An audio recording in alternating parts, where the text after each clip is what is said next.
students, welcome to the online study of Ashadev International School. I welcome you all in class 3 once again. Subject English Grammar. Today we are going to start with chapter number 15 once again, the sentences, and this is session 2. So in session 1 we have learned about the sentence. So let's revise this first, that what is the sentence? Sentence किसे बोलेंगे? So when we write, we use words. Generally we use group of words.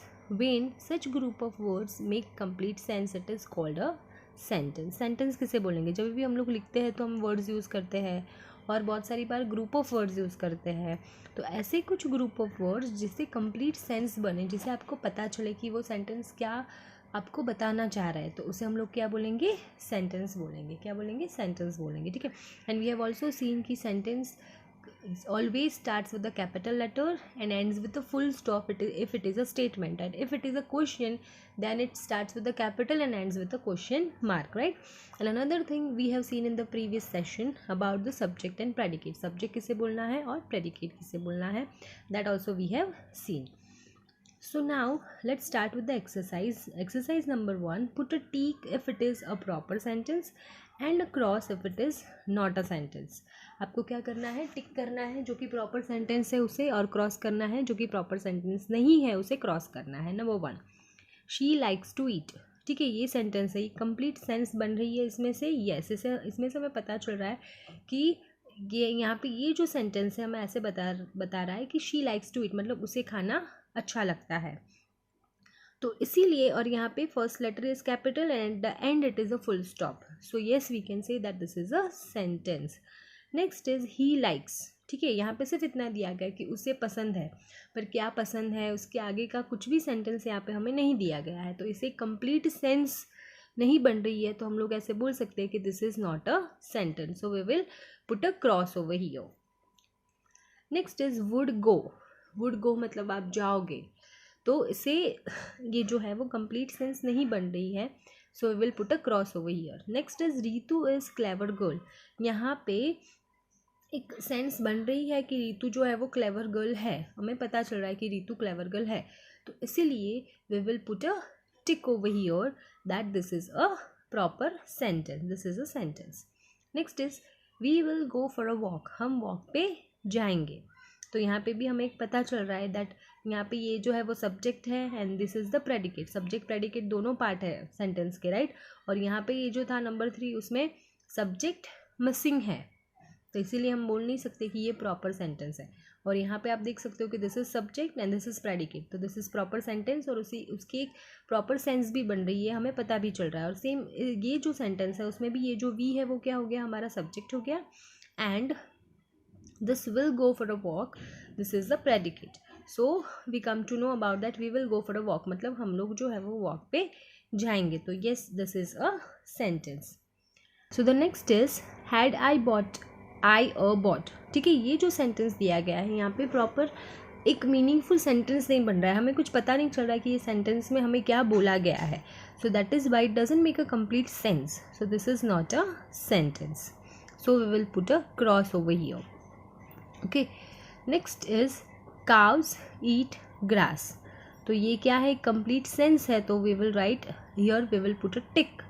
ये जो काव है वो grass खा रही है. काउस क्या हो गया? हमारा subject and remaining this is predicate, so this is a complete sentence and it makes a sense also. Number 8, can write. लिख सकते हो. ठीक है, पर इसका सब्जेक्ट क्या है, प्रेडिकेट क्या है, proper it is not given properly, so we can not say that this is a sentence, so we will put a cross over here. Next is brother is he my. ठीक है, यहाँ पे हमें एक sentence तो दिया गया है, कैपिटल लेटर्स भी है, फुल स्टॉप भी है, पर इसकी कंप्लीट सेंस नहीं बन रही है कि प्रॉपर क्या बताना चाह रहा है ये सेंटेंस, ये हमें पता नहीं चल रहा है. So that is why we will put a cross over here. Next is a hen laid an egg. Hen जो है वो उसने एग दिया. ठीक है, तो यहाँ पे अ हैन जो है वो हो गया हमारा subject and this is the predicate. So this we can say that this is a sentence, so we will put a tick over here. Let's move towards the next exercise. Rewrite the following sentences in the correct order. Don't forget to start with the capital letter and end with a full stop or a question mark. यहाँ पे कुछ sentences दिए गए हैं, हमें क्या करना है, उन्हें प्रॉपर ऑर्डर में रखना है और कैपिटल लेटर से स्टार्ट करना है और एंड करना है फुल स्टॉप से अगर वो स्टेटमेंट है तो, और अगर वो क्वेश्चन है तो हमें उसे क्वेश्चन मार्क से एंड करना है। मीना ट्री अ प्लांटेड गार्डन हर इन, ठीक है। तो ये जो जंबल तरीके से हमें दिया है, तो सबसे पहले आपको जब भी हम लोग कोई भी ये जो जंबल सेंटेंसेस दिया गया है उन्हें हमें प्रॉपर अरेंज करना है। जैसे कि हम लोगों ने सीखा था प्रीवियस सेशन में कि कैसे अरेंज करना होता है सेंटेंस को। तो सबसे पहले हमें लेना है, सब्जेक्ट को ढूंढना है। Subject can be anything like noun, naming word जो होता है वही हमारा सब्जेक्ट होता है मोस्ट ऑफ द टाइम। सो जब भी हम लोग कोई भी ये लिखना स्टार्ट करेंगे sentence, the first letter will be like this, capital M and subject will be Meena planted a tree in her garden. Meena ने जो है वो अपने गार्डन में ट्री प्लांट किया, ठीक है। जैसे कि सबसे पहले हम लोग ने लिख दिया यहाँ पे ढूंढ के मीना। उसके बाद क्या करना है, हमारा ये जो बच गया सेंटेंस उसमें से हम क्या ढूंढेंगे कि वर्ब जो है, ठीक है, verb it means doing word कौन सा है, तो यहाँ पे है प्लांटेड, और अगर उसके साथ हेल्पिंग वर्ब है तो हेल्पिंग वर्ब के साथ वर्ब लिखना है, पर यहाँ पे हेल्पिंग वर्ब नहीं है, सिर्फ प्लांटेड है, so will write a planted. फिर उसने क्या प्लांट किया, so that we have to find, तो अ ट्री, और कहाँ प्लांट किया, तो इन द गार्डन। सो इसी तरीके से हमारा ये सेंटेंस बन गया that Meena planted a tree in her garden. And don't forget to write first letter capital and at the end there will be the full stop. Next is hiding door, who behind is the, ठीक है। और अगर आपको ये जो sentence है उसमें subject नहीं दिख रहा है, हमें सब्जेक्ट कहीं पे भी दिख रहा है, आपको नहीं दिख रहा है, तो हमें सब्जेक्ट की बजाय कौन सा वर्ड दिख रहा है, यहाँ पे हु दिख रहा है। वो क्या हो गया, एक WH टाइप क्वेश्चन का जो वर्ड होता है वो हो गया। तो ठीक है, तो इसी ये वर्ड की वजह से हमें पता चल रहा है कि हमें ये क्या बनाना है, यहाँ पे एक क्वेश्चन फ्रेम करना है। और जब भी हम लोग क्वेश्चन फ्रेम करते हैं तो सबसे पहले क्या लिखना होता है, WH type question word like who, what, how, which, ऐसे जो वर्ड्स होते हैं वो हमें लिखने होते हैं पहले। So let's see, who is hiding behind the door, और ये आपने लिख दिया क्वेश्चन में like this WH type of word, and after that what are we supposed to write, we are supposed to write the verb। जैसे कि हम लोग सेंटेंस में लिखते हैं सब्जेक्ट के बाद तुरंत वर्ब और हेल्पिंग वर्ब के साथ लिखते हैं, सेम क्वेश्चन में भी वैसे करना है। पहले WH टाइप वर्ड के बाद आपको तुरंत क्या लिखना है, वर्ब और हेल्पिंग वर्ब। तो यहाँ पे इज एंड हाइडिंग क्या हो गया हमारा, वर्ब, और इज क्या हो गया, helping verb. So who is hiding, और कहाँ पे, बिहाइंड द डोर के पीछे कौन छिपा है। तो इसी तरीके से हमारा ये पूरा क्वेश्चन बन गया that who is hiding behind the door. As it is a question, so we are putting question mark at the end and first letter should always be capital. Next is beautiful house this. यहाँ पे भी क्या है, कोई subject नहीं दिया गया है, पर जब भी ऐसे वर्ड्स आते हैं दीज, दैट, दीज, दोज, तो हमें हमेशा क्या करने हैं, वैसे वर्ड्स को हमेशा पहले लिखना होता है। So first we will write this, like this house is beautiful, ये, और यहाँ पे किसकी बात की गई है, हाउस की। सो उसके बाद हम लोग क्या लिखेंगे, जिनके बारे में बात की गई है वो, that this house, and then after is a helping verb, and then it is a beautiful. Then don't forget to put a full stop, and at the end and beginning of the sentence we'll write the capital letter. Number 4, week, Saturday, the last is the day off। ठीक है, यहाँ पे हमारा जो subject है वो है कि डे के बारे में हमें बताया गया है। कौन सा डे है यहाँ पे, Saturday. So will write like this, Saturday is the last day of the week. कैसे अरेंज करना है, सबसे पहले आपको तो सैटरडे लिखना है, ठीक है। यहाँ पे भी कोई सब्जेक्ट नहीं है, इसलिए सैटरडे क्या हो जाएगा, हमारा सब्जेक्ट हो जाएगा। आपने सब्जेक्ट लिख दिया, उसके बाद आएगा हेल्पिंग, यहाँ पे वर्ब नहीं दिया है पर हेल्पिंग वर्ब दिया है हमें। तो Saturday is the last day of the week, ठीक है। हम वीक का लास्ट डे होता है Saturday, and S will be capital and at the end there will be the full stop. Number 5, how you today feeling are.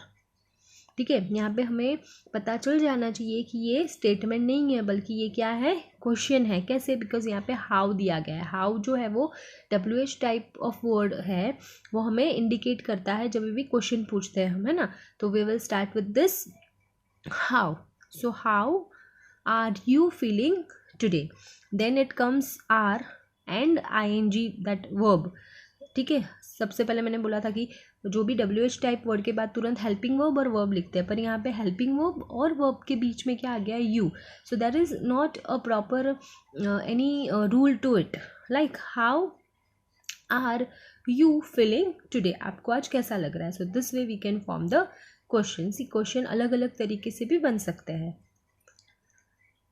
So next exercise is divide the following sentences into their subject and predicate parts and write the subject and underline the predicates। यहाँ पे कुछ sentences दिए गए हैं, हमें subject और predicate को पहचानना है और आपको subject अलग लिखना है और predicate को underline करनी है।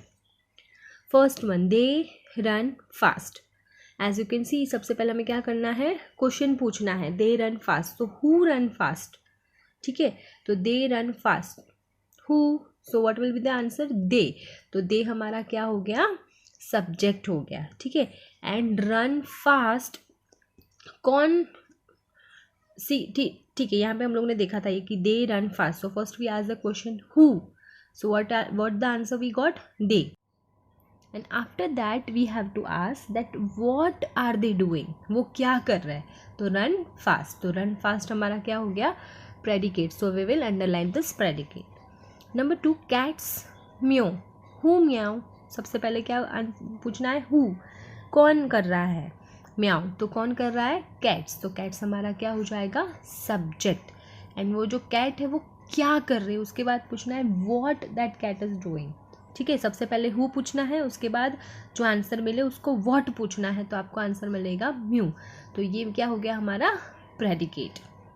Number 3, you can not run fast, ठीक है, दिस इज द सेंटेंस। तो सबसे पहले सेंटेंस को क्या पूछना है, who, okay, you can not run fast, तो who can not run fast, so answer will be you, तो यू हमारा क्या हो गया, सब्जेक्ट हो गया। एंड फिर ये जो यू आंसर मिला हमें, यू को पूछना है that what you can not do, so you can not run fast will be our, this can not run fast is the predicate. Next is work hard, ठीक है।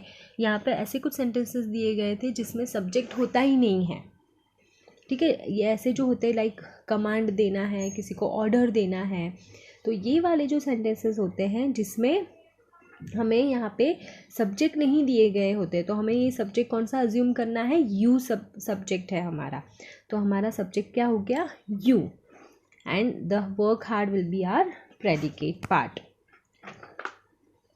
Next is sing a song, गाना गाओ, तो ये भी क्या है, एक रिक्वेस्ट हो गई या तो फिर किसी ने कमांड दिया है, तो यहाँ पे भी सब्जेक्ट मिसिंग है। तो ऐसे जो होते हैं वर्ड्स, ऐसे सेंटेंसेस जो कि वर्ब से स्टार्ट हो, ऐसा कुछ कमांड या ऑर्डर दे, तो वैसे सब्जेक्ट में इसमें कौन सा होता है हमारा subject, you, and Singh a song will be our predicate.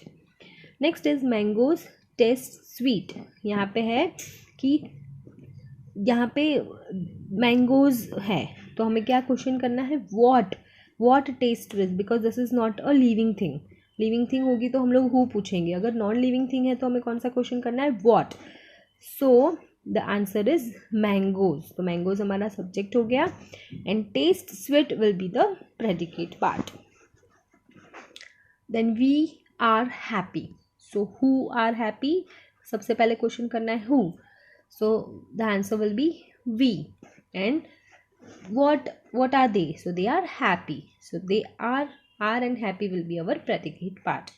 Next is Mary had a little lamb, okay, तो यहाँ पे who had a little lamb, so Mary, तो Mary will be our subject, and what Mary is having, so had a little lamb will be our predicate। और दूसरा एक simple तरीके से आप कर सकते हो, जब भी आपको सब्जेक्ट मिल गया, ठीक है, कोई भी सेंटेंस में अगर आपको सब्जेक्ट मिल जाता है तो सब्जेक्ट के बाद से लेके एंड तक का पूरा सेंटेंस आपका क्या हो जाएगा, प्रेडिकेट हो जाता है, ठीक है। और सब्जेक्ट कभी भी एक नहीं होता है, कभी कभी एक से ज़्यादा भी सब्जेक्ट्स हो सकते हैं, पर once you get the subject आपको सेंटेंस में से मिल गया तो उसके बाद से लेके एंड तक का सारा क्या हो जाता है, प्रेडिकेट हो जाता है।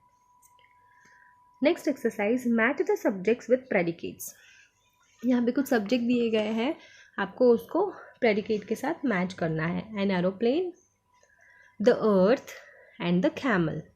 Here it is given moves around the sun, has a hump and flies high in the air. So an aeroplane flies high in the air. This is subject and this is predicate. The earth moves around the sun. Next is the camel has a hump. A policeman, the parrot, the maid servant, and here it is given has a hooked beak. Hooked मतलब ऐसी थोड़ी सी bend हुई हो जाती है वो वाली. beak it means chort. Wears a helmet, wash the dishes and plates. तो यहाँ पे ये जो है policeman that will come wears a helmet. policeman जो है वो क्या करते हैं, हेलमेट पहनते हैं. A parrot has a hooked beak. parrot को क्या होती है, hooked beak होती है. Next is the maid servant washed the dishes and plates. servant जो maid servant है वो dishes और plates को wash करते हैं. तो यहाँ पे ये जो a policeman है, a policeman is a subject. ये हमारा क्या हो गया, subject है, and this is the predicate part. all these are subject and these are the predicate part. This is bees and here it is kings. Okay, these both are the subject. And lives in palaces and gather honey. These both are the predicate. So bees gather honey from flowers and kings lives in palaces. Okay, so here we have completed the exercise of this chapter. What you have to do, just go through both the session properly and revise both the sessions and try to find out the subject and predicate in your own sentences whenever you are speaking it, right? Thank you.